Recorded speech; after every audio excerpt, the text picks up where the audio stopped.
¿Qué tal?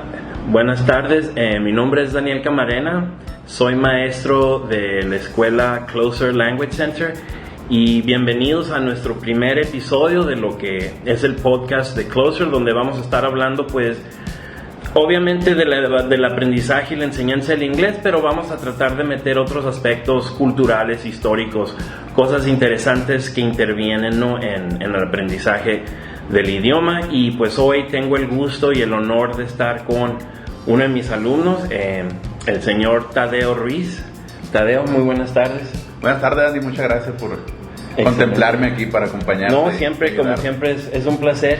Y bueno, pues el primer tema que vamos a ver hoy en este podcast es el aprendizaje del inglés desde el punto de vista del adulto, porque pues es posible aprender inglés y dicen pues los niños aprenden inglés de una manera pues muy natural. Después, a medida que vamos creciendo, se hace más difícil. Esto es una falacia. De hecho, los adultos pueden aprender inglés igual que un niño. Simplemente es que el proceso pues a veces es diferente. Cuando te mencionan, por ejemplo, palabras como familia, responsabilidad o trabajo, ¿qué se te viene a la mente, Tadeo? Esas palabras están relacionadas con esfuerzo, con trabajo, con tiempo que tienes que dedicar a sacar esos, pues como dicen, ¿no? Responsabilidad. Entonces como que requiere un esfuerzo, un sacrificio, una entrega y dar un poquito más de sudor para sacar adelante. Así es, yo creo que hay elementos, digamos, que un adulto debe enfrentar que un niño, un adolescente no enfrenta, como el hecho de ser padre de familia, de tener trabajo, de tener un horario. Obviamente implica que nos tenemos que adaptar y sí requiere pues constancia, esfuerzo y disciplina y sobre todo motivación. Cuando estabas aprendiendo inglés, Tadeo, ¿qué palabra se te hacía muy, digamos, chistosa, interesante en inglés? ¿En inglés? Ajá. Uy, ¿cuál se me puede venir a la mente? El corte. Por ejemplo, yo recuerdo cuando yo estaba aprendiendo español. Ajá. No sé si te acuerdas del Chavo del 8. Sí, el programa. Cuando el Chavo del 8 decía el profesor Longaniza. El profesor Longaniza. La palabra longaniza me tenía carcajeando como media hora. Era cómico. Se me hacía una palabra muy chistosa. Por ejemplo, ves a los Minions. A los Minions. Que papaya, banana, así, acentos así muy pronunciados. Muy marcados, ¿no? ¿Por qué crees que pasa eso? No, pues yo creo que son culturales, ¿no? Son completamente como que está involucrado el área donde vives, la forma en que estamos como criados, la forma en que nos expresamos directamente con las personas, y se va haciendo así como ¿qué se puede decir? Como un vicio, una maña. Bueno. En la lingüística, ¿no? Sí, todo alumno que está aprendiendo X idioma pasa por un proceso que llamamos interlenguaje. Así es. Entonces, todo el mundo pasa por eso. Empiezas, ¿no?, de principiante, intermedio, avanzado, y llegas a un nivel de dominio. Donde ya lo hablas casi a nivel como un nativo. La cuestión es que muchos se quedan en el limbo ese de interlenguaje, y una de las cosas que pasan es eso, que no te ajustas, por ejemplo, fonéticamente al kit, digamos, de sonidos del otro idioma. Entonces, si son sonidos que son parecidos, no hay problema, pero de repente hay sonidos, por ejemplo, en el inglés, que no son muy comunes en el español, por ejemplo, o combinaciones vocálicas, que cambian y no las reconoce nuestro cerebro. Sí, o a veces ves una palabra, bueno, a mí me sucede, ¿no?, que ves una palabra y la quieres decir como si la estuvieras leyendo en español. Así es. Como que lo estás leyendo y a la vez que como que de forma instantánea estás acostumbrado a decirlo en español y en realidad pues es otro sonido en las vocales. Es eso, es parte del proceso de ir aprendiendo qué sonido es cuál. Pero cuando nos enfrentamos a sonidos que no son comunes en nuestro idioma, el cerebro entra como en un mecanismo de defensa. Y reaccionamos a veces esa reacción es de risa. De risa. Entonces cuando quieres hablar en inglés y quieres dar una pronunciación, hello there. Ajá. Ese there no es común en el español y nos chiveamos, o sea, nos da pena. Sí, nos te da pena. Cierras, ¿no? Y te cierras. Eso es muy común en los adultos. Los niños no tienen esa inhibición. Uh-huh. Sí, pues en este momento me está pasando, se podría decir, ¿no? Que te quiero decir algo y como que yo lo pienso más y me cierro un poquito más. Así y un es, niño como que tiene menos vergüenza o menos esa chispa de hablarlo. Exacto. El niño no tiene esa capacidad de abstracción que un adulto. Uh-huh. No se monitorea igual que un adulto. O sea, una de las cosas que a veces que si bien es cierto, es que el adulto maneja, digamos, un pensamiento más complejo, más abstracto. En estos casos es contraproducente para el adulto. Ajá. Porque se está monitoreando. Lo estoy pronunciando bien, estoy usando la conjugación correcta, estoy usando las estructuras, la semántica correcta. Entonces es un doble trabajo. Es como mental. Estar sobrepensando la exacto, palabra. Estamos sobrepensando. Y eso es lo que a veces retiene al adulto. El niño no tiene esa capacidad, no la piensa, como decimos. Sí. No la piensa. Si se equivoca, no se equivoca o algo. No le afecta al niño. Entonces, en este sentido, tenemos que pensar como niños, valga la expresión, ¿no? Tenemos que pensar como niños y dejar de monitorearnos tanto. Cuando tú empezaste a aprender inglés, ¿a qué edad empezaste a estudiar inglés? No, pues yo creo como todo estudiante normal aquí en Sonora y México, entonces inicias en la escuela con tus clases habituales, ¿no? Las que todo el mundo llevamos. Simplemente, pero pues vas cumpliendo con el programa y vas pasándola y en realidad pues no se le da mucha importancia. Ajá. ¿Hasta qué edad empezaste tú a cuestionarte el por qué estabas aprendiendo inglés? Ajá. No sé, yo creo como hasta los 21, 22, como que ya empiezas a ver así cuestiones laborales y empiezas a ver como que hay otras oportunidades o mejores salarios. Ajá. Y empiezas pues hubiera aprovechado un poquito más el tiempo antes, ¿no? Sí. En la escuela o en un curso o en alguna otra opción. Uh-huh. Y simplemente yo creo como que se va dejando sin importancia, ¿no? De alguna forma. Uh-huh. Creo yo que ahorita actualmente ya en personas más jóvenes o niños hay más cultura de esa necesidad, ¿no? A lo mejor yo ahora como padre puedo ver en mis hijos esa necesidad un poquito más por carne propia, ¿no? Por mi experiencia. Sí. Que digo, no, pues si yo no lo aproveché en ese sentido, pues que lo aprovechen ellos, ¿no? Así es. Sí, siento que a veces, bueno, en generaciones pasadas nos enfocábamos mucho en el cómo, ¿verdad? Cómo aprender inglés, pero nunca pensamos en el por qué estamos aprendiendo inglés. Y por eso yo creo hay varias generaciones de ahorita que en su momento yo creo no supieron aprovechar. Como en mi caso. Pues como es el caso de muchas personas, pero pues a esto vamos, nunca es demasiado tarde. O sea, siempre hay momentos para retomar y seguirle. Y la edad realmente pues no es un factor. Ajá. Yo creo que es más un límite propio, ¿no? A lo mejor ciertas personas como yo que puede decir, no, pues el inglés no se me da, no me entra, ¿no? Que es batalloso o que uno no confía en que lo puede digerir un poquito. Es más como una limitante propia. Uh-huh. Entonces ya un poquito más grande y más consciente de esas situaciones, creo yo que la puedes enfrentar ya conscientemente y decir, pues tengo este detallito, me falta aquí, entonces puedo mejorar. Pues hay algo que comentaste ahí que me llama mucho la atención, y mucha gente, yo lo escucho mucho y me imagino que lo has escuchado, el inglés no se me da. Uh-huh. Ok. Yo lo he platicado con otros maestros y con amigos psicólogos, como por ejemplo nociones de la programación neurolingüística afectan nuestro desempeño, porque cuando por ejemplo esa expresión, el inglés no se me da, ¿qué estamos haciendo? Lo estamos declarando, lo estamos diciendo, entonces como quien dice, le estamos dando una orden a nuestro cerebro. Y hay una limitante. Y el cerebro obedece el comando que le das. Entonces si decimos, el inglés no se me da, el cerebro, ok, perfecto, el inglés no se te va a dar. Y se cierra la puerta. Y se cierra. Estás programando tu cerebro para limitarte. Para limitarte. Exacto. Entonces, a lo mejor al principio soy raro, pero hay que empezar a decir, el inglés sí se me da. Sí se me da. Y al principio a lo mejor tú mismo no crees, pero poco a poco tu cerebro se va a ir reprogramando. Como padre de familia, como profesional, tienes trabajo, tienes familia, ¿cómo encuentras ese balance entre tu vida personal y el tiempo que le dedicas para aprender inglés?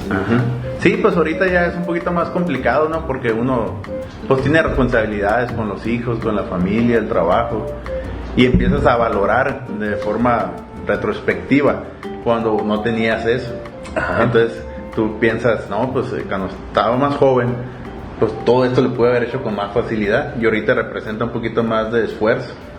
Yo lo veo cuando hay tareitas, hay cosas pendientes o palabras que uno está batallando, y pues requiere más tiempo de práctica. Y a veces uno no lo hace, o haces un poquito y te quedas con el deseo de darle un poquito más. Pero sí requiere un poquito más de esfuerzo, requiere un poquito más de darse el lugar, el tiempo de decir, pues quitarse un poquito de ocio. Sí. O cosas que tú, pues, de a veces, Netflix, prefiero estar viendo una serie o algo.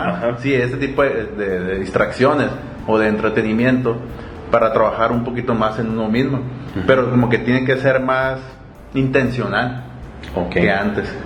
Más intencional. Antes era, bueno, a mi punto de ver, por lo que yo he visto en mis alumnos, entre más pequeños, la presión viene desde afuera. ¿Ya hiciste la tarea? No. Pues haz la tarea, ya estudiaste. Los maestros diciendo, vamos a ver esto y esto y esto. Entonces la presión viene desde afuera, digamos, es más extrínseca.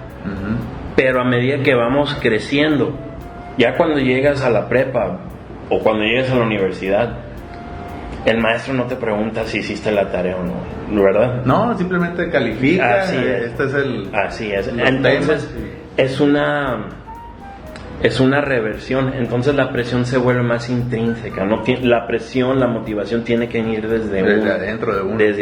Desde uno, exacto. O sea, voy a aprender esto porque me gusta, porque quiero, porque me beneficia. Y siempre debe haber un beneficio, claro. Yo lo he visto más como un reto personal. Así es un reto para mí, porque es algo que yo a veces en su momento pues lo evadía, se podría decir, porque cumplía pues con la escuela y salía regular y pues lo pasaba y ya, no había problema. Y prácticamente ahorita en mis labores así se ocupa muy poco. Entonces realmente el querer yo desarrollarme en el segundo idioma es algo para mí, un reto personal, es algo que yo quisiera cambiar por completo y desarrollarme en ese sentido, que yo me siento un poquito más vulnerable, un poquito más... ¿Cuál fue el detonante, Tadeo? ¿En qué momento tú sentiste, voy a entrarle a esto y me lo voy a tomar en serio y voy a dar? No, yo creo que nace desde una perspectiva laboral. Como diciendo, ahorita no lo ocupo, pero en un futuro tal vez cambie. Así es. Entonces, y también por un gusto, ¿no? Pero inicial fue como que pues si hay una posibilidad de un trabajo o algo así, pues tener esa opción y no limitarme en lo que ya estoy. Entonces, de forma inicial se comenzó por un trabajo aunado a una superación propia. Entonces dije yo, pues sí, totalmente intrínseco, nadie te dijo, no está impuesto, es algo que yo digo, es algo bueno, es algo positivo, que puedo ir trabajando poco a poco, y si hay una oportunidad y ya estoy listo para eso y preparado, pues dar el paso, se podría decir, ya darle continuidad, pero sí nace internamente. ¿Qué estrategias o herramientas, ahora que pues has estado tomando clases y todo, qué sientes que es lo que mejor te ha funcionado en cuanto a estrategias como adulto, que pones en práctica y que te han dado, digamos, resultados en este trayecto? A lo mejor más allá de la clase, que es muy buena también, ¿no? Pero tratar de estar un poquito más expuesto Exposición, que si estoy viendo una serie, pues tratar de poner todo en inglés, o audio en inglés, subtítulos en inglés, o variarle, un poquito más de música también, o si hay una palabrita ahí que en la canción, y ahí que dijeron, entonces ya googlearle y buscarle así un poquito, pero yo creo que ya además desde el deseo y estarte exponiendo. A mí me ha servido que puedo estar en la calle y, ¿cómo se dice? Semáforo. Así como ejemplo muy... Sí. Sí, ahí stop lights. Pues no sabía eso, ¿no? Así es. Pues es algo que, por ejemplo, lo que es el aprendizaje y lo que es la adquisición. Y mucha gente a veces pregunta, bueno, ¿cuál es la diferencia? ¿Es algo sinónimo, aprender y adquirir? Sí, son conceptos muy relacionados. Pero yo soy de la opinión que adquisición es mejor que aprendizaje. Cuando tú adquieres algo, ese conocimiento, ese aprendizaje realmente se funde contigo, haz de cuenta lo apropias. Es una distinción entre aprender y aprender con H de aprehensión, de no dejarlo ir. Entonces es distinto. Muchos dicen, pues yo aprendí inglés porque memorizaba. ¿Y qué tal si tu memoria no es tan buena? Yo no tengo muy buena memoria, por ejemplo. ¿Qué podemos hacer? Bueno, empiezas a asociar. A mí nunca se me olvida, por ejemplo, cuando recién llegué, ¿no? Y estaba aprendiendo español, se me olvidaba cómo decir ventana, qué simple, window, ¿no? Ventana en español. Y yo me acuerdo de así, iba en el camión y vi un señor que iba recargado en la ventana, iba dormido, y mentalmente le tomé una foto a esa imagen y asocié esa imagen con el concepto ventana. Entonces cuando yo pensaba cómo se dice, nomás me acordaba de la imagen del viejito ese y me venía la palabra. Entonces no lo memorizaba, sino lo asocié a una imagen, o lo puedes asociar a un sonido, a una canción, algo a eso me refiero con fusionarlo. Tiene que ser algo significativo para ti. Entonces a veces es lo que yo le digo a muchos de mis alumnos: aprender es un proceso muy íntimo y es como una huella digital. No hay una manera de aprender idéntica. Cada quien aprende de una manera muy diferente. Por eso cuando a veces preguntan, ¿y cómo enseñas? Bueno, tiene que ver de cómo aprendes. Yo me tengo que ajustar a cómo aprendes. Entonces como maestro te tienes que adaptar a la situación de cada alumno. Así es. Porque algo que hemos hecho mal, yo creo, por décadas, es estandarizar. Y vivimos bajo la percepción de que todo el mundo aprende igual. Y sabemos que eso no es cierto. Así es. Entonces, ese proceso, los guío, pero ya ese proceso es cada quien. Con qué tú vas a asociar, ya depende de tus criterios, de tus valores, de tus experiencias, de tus memorias. Entonces, por ejemplo, en mi caso tienes que identificar el tipo de aprendizaje, o no sé si está relacionado con la persona, para que tú adecues las clases a que uno las pueda recibir. Así es, porque no nomás es el tipo de aprendizaje, el estilo de aprendizaje que tú tienes, sino también el tipo de inteligencias que manejas. A lo mejor eres muy visual, a lo mejor eres muy auditivo, a lo mejor eres kinestético y te gusta hacer cosas, a lo mejor eres lingüístico, música. Hay muchos tipos de inteligencias. Entonces todos esos factores intervienen y genera, digamos, tu identidad, digamos, ¿no? Es como literalmente es como una huella digital. No hay algo que sea exactamente igual. Para derrumbar el mito de que los adultos no pueden aprender, porque antes existía un mito de que se congelaban o se bloqueaban ya las sinapsis y ya no hay manera de aprender otro idioma. Es como cuando dicen que chango viejo no aprende maroma. Así es, ¿no? Resulta que sí. Entonces, aprender un idioma ya en edad adulta puede parecer difícil, por las cuestiones que comentábamos ahorita, el trabajo, la familia. Pero siempre es importante tener una mentalidad, digamos la mentalidad apropiada, y estar programándonos para seguir motivándonos. Un alumno motivado, independientemente de la edad, aprende mucho más rápido y se adapta mucho más rápido. Entonces sería como más interno por parte del alumno, que tenga conciencia. Así es. De su situación. Así es algo metacognitivo, digamos. Ajá. Y abrirse a esa disposición de empezar a cambiar y aprender. Así y es. romper esos paradigmas. esos estigmas. Ajá. Ajá. Y muchos dogmas que se han ido pasando, ¿no?, de generación en generación, de que un adulto no puede aprender. Sí es cierto, no aprende igual que un niño, pero no aprende diferente. Pero puede aprender a la misma velocidad y con la misma intensidad que un niño. Sí, ahorita se me viene a la memoria que, por ejemplo, mis hijos, que están más expuestos por videos en YouTube y clases. Ajá. Y todo eso, su pronunciación prácticamente la hacen mucho mejor. Así es. Yo he escuchado así, por ejemplo, museum, así del museo. Ajá. Ellos lo dicen así, muy naturalito. Así es. Y uno batallando, museum, medio así, ¿no? Eso pasa por lo que llamamos el periodo crítico. Si tú expones a un niño de 0 a, digamos, a los 10 años, ajá, ellos como esponjita lo van a aprender. Ahora, otra cosa, los acentos son sobrevalorados. Sobrevalorados. Sí, o sea, no se trata de hablar como algo que no eres. Ajá. O sea, muchos, quiero hablar como un americano, como un británico. ¿Por qué? Esa es la pregunta, ¿no?, que hay que hacer. ¿Por qué? ¿Para qué? Si tú logras comunicarte de manera eficiente y eficaz, los acentos realmente los puedes usar a tu favor. De hecho, es parte de tu carisma, es parte de tu identidad.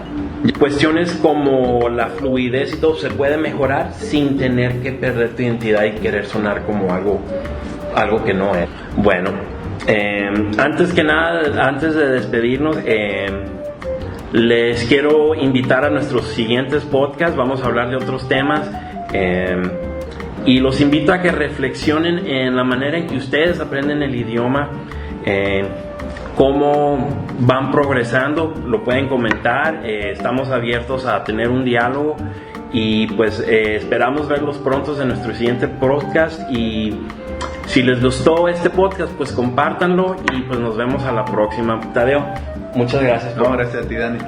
Hasta luego. Hasta luego.